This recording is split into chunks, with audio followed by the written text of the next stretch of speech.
राधे। जय श्री कृष्ण। आज की इस वीडियो में हम सुनेंगे शुक्रवार के दिन सुनी जाने वाली संतोषी माता की व्रत कथा। अगर आपको हमारी कहानियाँ पसंद आती हैं तो कृपया चैनल को सब्सक्राइब कर लें। बोले संतोषी माता की जय हो। एक बार एक बुढ़िया माई थी। उसके 7 पुत्र थे। 7 पुत्रों में से 6 पुत्र तो कमाऊ थे, लेकिन 7वां बेटा एकदम निकम्मा था, कुछ भी नहीं कमाता था। बुढ़िया माई 6 बेटों को तो बहुत अच्छे से भोजन देती थी, अनेक तरह की रसोई बनाती और जूठा 7वें पुत्र को देती। 7वां पुत्र अपनी पत्नी से कहने लगा, देखो मेरी माता का मुझ पर कितना प्रेम है। वह बोली, अच्छा अच्छा, क्यों नहीं, सबका झूठा बचा हुआ तुम्हें जो देती है, प्यार तो है ही। तो पुत्र को तो विश्वास नहीं हुआ, कहने लगा, जब तक मैं अपनी आंखों से नहीं देख लूँगा मुझे तो विश्वास नहीं। पत्नी ने हंसकर कहा, देख लेना, तब तक तो मानोगे ना। कुछ दिनों के बाद एक बड़ा त्योहार आया। घर में 7 तरह के भोजन और चूरमा के लड्डू बने। तब उसने अपनी पत्नी की बात को जांचने के लिए सर दर्द का बहाना बना लिया और रसोई में एक पतला सा कपड़ा ओढ़कर सो गया। अब जब सब लोग घर आए तो उसकी माता ने चौहों भाइयों के लिए सुंदर सुंदर आसन बिछाए, 7 तरह की रसोई परोसी और आग्रह कर करके उन्हें भोजन करवाया। वह ये सब चुपचाप देखता रहा।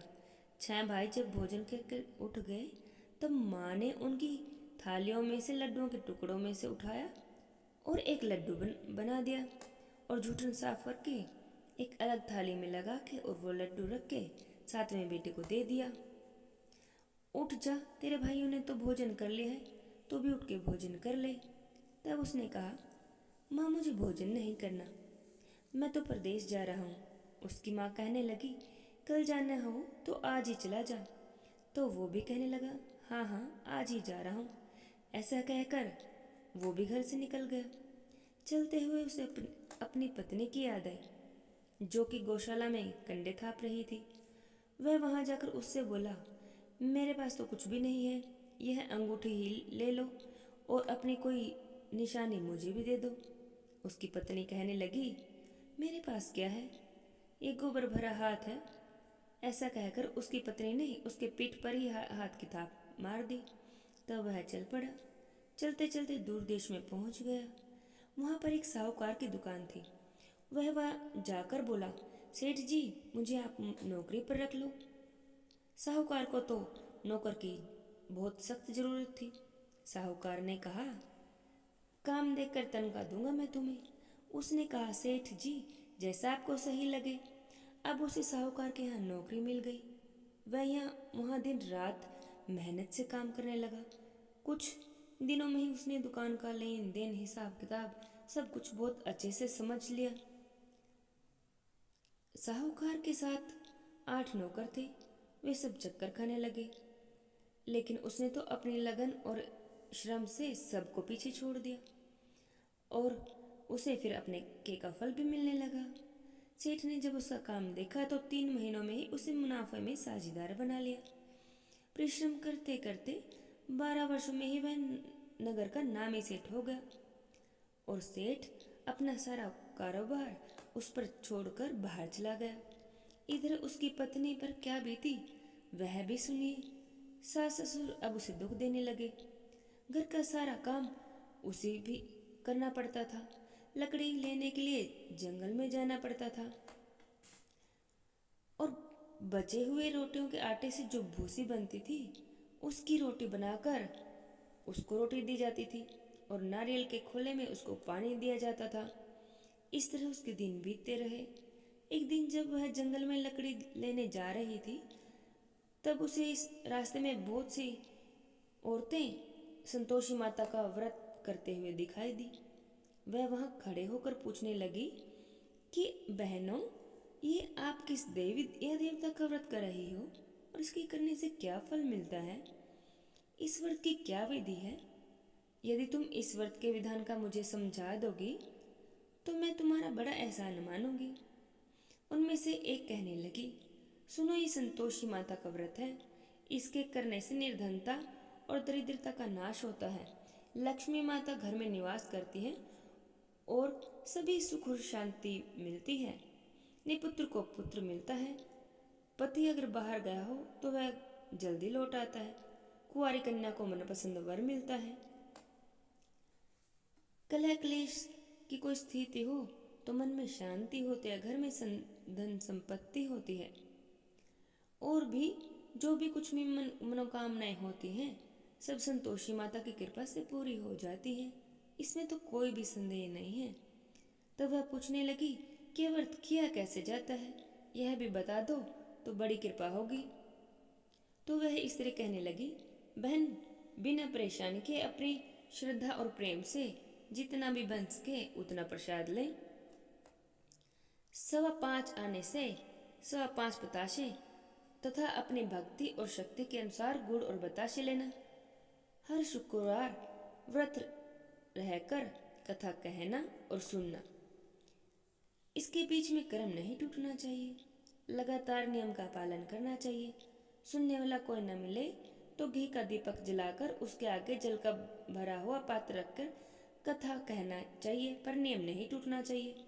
जब तक कार्य सिद्ध न हो तब तक नियम पालन करना चाहिए और कार्य सिद्ध होने पर व्रत का उद्यापन करना चाहिए। 3 मास में ही माता इसका फल प्रदान करती हैं। अगर किसी के ग्रह खोटे हों तब भी 1 वर्ष में तो माता उनको अनुकूल फल देती हैं और कार्य पूर्ण होने पर ही इसका उद्यापन करना चाहिए, बीच में नहीं। और इसके उद्यापन पर खीर और चने का साग बनाना चाहिए। 8 बच्चों को भोजन करवाना चाहिए। अपने भाव बंधुओं को, कुटुंब के लड़कों को लेना चाहिए और अगर वो ना मिले तो रिश्तेदारों को और पड़ोसियों को मिलाना चाहिए।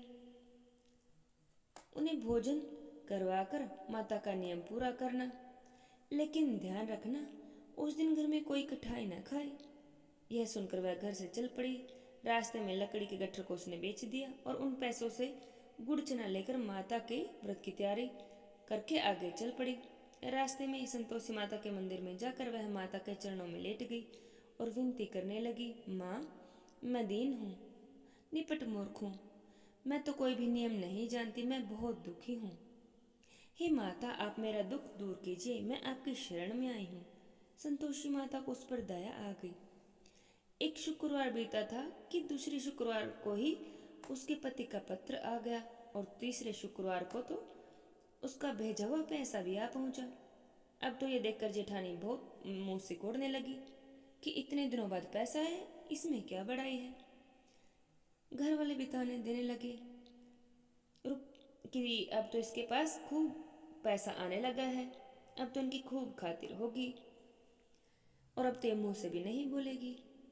लेकिन वह बेचारी बड़ी सरलता से कहती कि भैया, अगर पत्र आता है, पैसा आता है तो यह हमारे घर परिवार के लिए ही तो अच्छा है। और वह बेचारी आंखों में आंसू भरकर, संतोषी माता के आंखों में आंसू भरकर मातेश्वरी के चरणों में गिरकर रोने लगी। कहने लगी, माँ, मैंने तुमसे पैसा तो नहीं मांगा था। मुझे पैसे से क्या काम है?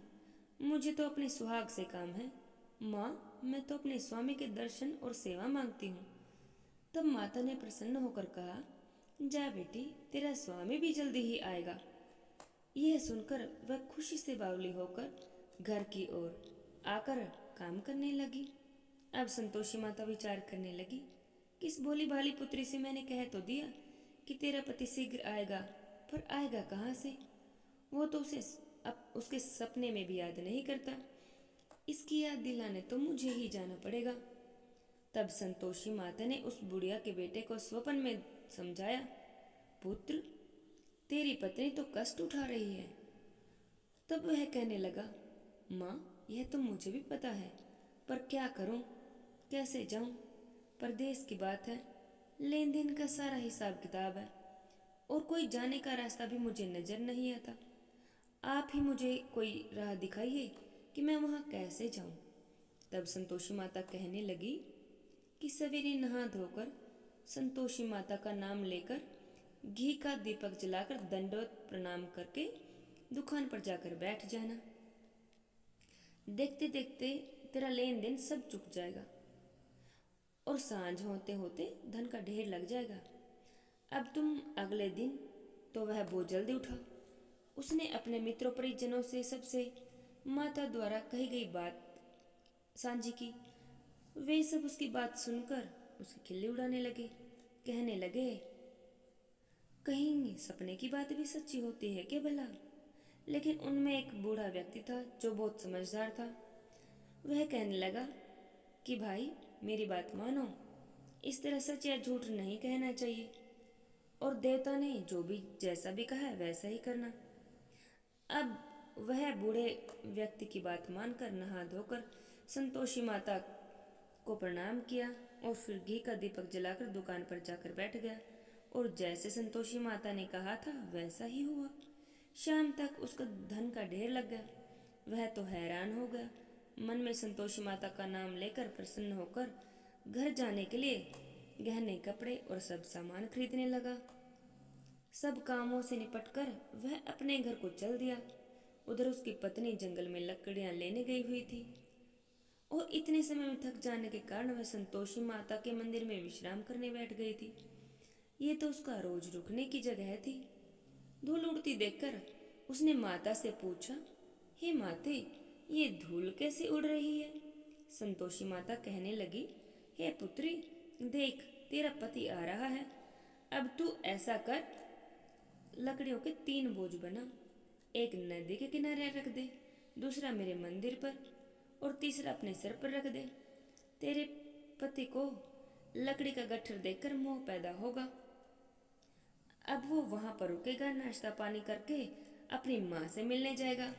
तो लकड़ी का गट्ठर उठाकर जाना और बीच चौक में गट्ठर डालकर 3 आवाजें जोर से लगाना, सासू जी लकड़ियों का गट्ठर लो, भूसे की रोटी दो, नारियल के खोल में खोपड़े में पानी दो। और आज कौन मेहमान आया है? संतोषी माता की बातें सुनकर वह, बहुत अच्छा है माँ, मैं ऐसे ही कहूँगी। और लकड़ियों के 3 गट्ठर बनाकर एक नदी के तट पर, दूसरा माता के मंदिर पर और तीसरा अपने सर पर उठाकर चल पड़ी। इतने में ही वह मुसाफिर फिर वहां पर आ पहुंचा। सूखी लकड़ियां देखकर उसे इच्छा हुई कि वह वहीं विश्राम कर ले, कि अब मैं भोजन बनाकर खा पीकर फिर गांव को जाऊंगा। इस प्रकार वह भोजन बनाकर खा पीकर अपने गांव में आ गया। उसी समय वह, उसकी पत्नी लकड़ियां लेकर घर आ पहुंची। उसने गट्ठर को आंगन में डाला और जोर से 3 आवाजें लगाई, लो सासू जी, लकड़ी का गट्ठर लो, भूसे की रोटी दो, नारियल के खोपड़े में पानी दो। आज कौन मेहमान घर में आया है? यह सुनकर उसकी सास ने अपने दिए हुए सारे कष्टों को भुलाने के लिए कहा, बहू तुम ऐसा क्यों कह रही हो? तेरा पति ही तो आया है। आप बैठ, मीठा भात खाकर कपड़े गहने पहन। पत्नी की आवाज सुनकर उसका पति बाहर आया। फिर उसके हाथ में पहनी हुई अंगूठी देखकर और उसकी दशा देखकर वह तो बहुत बेचैन हो गया। उसने अपनी माँ से पूछा, माँ ये कौन है? तब उसकी माँ बोली, बेटा ये तेरी ही तो पत्नी है। आज 12 वर्ष हो गए जब से तू गया है, तब से सारे गांव में जानवरों की तरह भटकती फिरती है, काम काज तो कुछ करती नहीं और मुझे देखकर भूसे की रोटी और नारियल के खोपड़े में पानी मांगती है। तब वह कहने लगा, माँ मैंने इसे भी देखा है और तुझे भी। माँ तुम मुझे दूसरे घर की चाबी दे दो, मैं तो उसमें रहूँगा। उसकी माँ कहने लगी, ठीक है बेटा, जैसी तेरी मर्जी। ऐसा कहकर उसकी माँ ने चाबी का गुच्छा उसके सामने रख दिया। बेटे ने तो दूसरे घर का दरवाजा खोलकर सारा सामान जमाया और एक ही दिन में राजाओं के महल की तरह ठाठ बाट हो गया। अब क्या था, वह सब सुख भोगने लगी। अब अगले शुक्रवार उसने अपने पति से कहा कि मुझे तो शुक्रवार के व्रत का उद्यापन करना है। उसका पति कहने लगा, बहुत अच्छा है, तुम खूब खुशी से करो। और वह उद्यापन की तैयारी करने लगी। जेठ के लड़कों को भोजन के लिए कहने लगी। उन्होंने तो मंजूर कर लिया, लेकिन पीछे से उसकी जेठानी ने अपने बच्चों को सिखला दिया कि देखो रे, भोजन के समय सब लोग खटाई मांगना, जिससे उसका उद्यापन पूरा ना हो। अब लड़के भोजन करने आए। खीर तो पेट भर कर खाई, लेकिन माँ की बात याद आते ही कहने लगे, चाची हमें कुछ खटाई खाने को दो, खीर खाना तो हमें बिल्कुल भी अच्छा नहीं लगता। और लड़के उठकर खड़े हो गए। फिर कहने लगे, चाची अब हमें पैसे दे दो। तब बहू तो कुछ भी नहीं जानती थी, उसने तो उन बच्चों को पैसे दे दिए। उन्होंने उन पैसों से बाजार जाकर इमली खरीदी। यह सब देखकर अब बहू पर संतोषी माता का कोप हुआ। राजा के दूत उसके पति को पकड़कर ले गए। जेठानी के कहने लगी, अब सब पता चल जाएगा जब जेल की हवा खाएगा। बहू से ये वचन सहन नहीं हुए। वह संतोषी माता के मंदिर में गई और कहने लगी, माता आपने ये क्या किया है? हंसाकर आप मुझे क्यों रुलाने लगी हैं? संतोषी माता कहने लगी, पुत्री तूने मेरा व्रत भंग किया है, इतनी जल्दी सारी बातें भुला दी।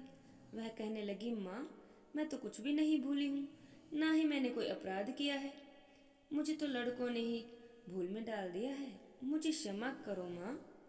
तब माता कहने लगी, भला ऐसी भूल भी कहीं होती है? तब वह कहने लगी, माता मुझे माफ की करो, मुझसे आगे से कोई भूल नहीं होगी। तब संतोषी माता कहने लगी, पुत्री जा, तेरा पति तुझे रास्ते में ही आता हुआ मिलेगा। जब वह मंदिर से घर आई तो उसे रास्ते में ही अपना पति घर की ओर लौटता हुआ मिला। तब उसने पूछा कि आप कहाँ गए थे? तब उसका पति कहने लगा कि इतना धन जो मैंने जुटाया है उसका कर राजा ने मांगा है, बस वही कर भरने गया था। तब वह प्रसन्न होकर कहने लगी, अब आप घर चलिए। जब अगला शुक्रवार आया तो वह कहने लगी कि मुझे तो माता को उद्यापन करना है। तब उसका पति कहने लगा, तुम खूब खुशी खुशी करो। तब वह जेठ के लड़कों को भोजन करवाने कहने को गई। जेठानी ने लड़कों को तो फिर से सिखा दिया कि तुम पहले की तरह खटाई मांगना। अब की बार लड़के भोजन करने बैठे, लेकिन भोजन करने से पहले ही कहने लगे, हमें तो खीर पूरी अच्छी नहीं लगती, जी घबराता है, कुछ खटाई खाने को दे दो। तब वह बोली, खटाई तो खाने को नहीं मिलेगी, खानी है तो खीर ही खाओ। उनके उठकर चले जाने पर उसने ब्राह्मणों के लड़के बुलाकर उन्हें बहुत प्रेम से भोजन करवाया। दक्षिणा की जगह उन्हें एक एक फल दिया। इससे संतोषी माता प्रसन्न हुई और माता की कृपा से उन्हें 9वें महीने ही चंद्रमा के समान एक बहुत सुंदर पुत्र पैदा हुआ।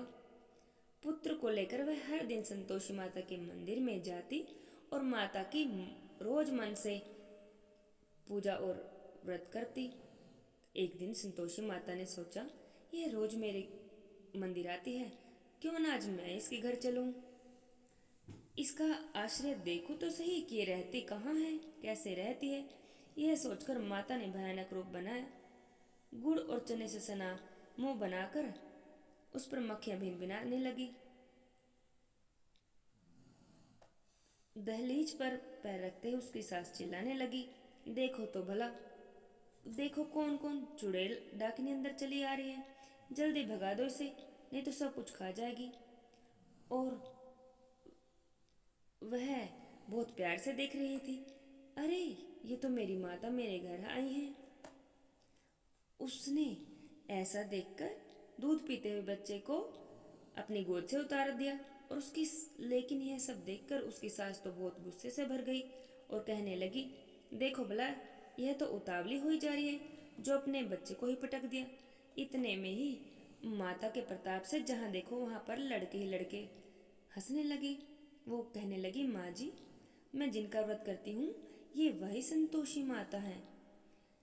ऐसा कहकर उसने झट से किवाड़ खोल दिए। यह सब देखकर तो सबने संतोषी माता के पैर पकड़ लिए और विनती करके कहने लगे, हे माता, हम तो मूर्ख हैं, अज्ञानी हैं, आपके व्रत की विधि हम नहीं जानते, आपका व्रत भंग करके हमने बहुत बड़ा अपराध किया है। हे माता, आप हमारे सभी अपराधों को क्षमा कीजिए। इस तरह बार बार उनकी विनती करने पर संतोषी माता प्रसन्न हुई और उसकी सास कहने लगी कि हे संतोषी माता, आपने बहू को जैसा फल दिया है ऐसा फल सबको देना। जो यह कहता सुने, कथा सुने, कहते सुनते हुंकारा भरते, सब पर अपनी कृपा करना, सब पर अपनी कृपा और आशीर्वाद सदा बनाए रखना। बोली संतोषी माता की जय हो। जय जय श्री राधे श्याम।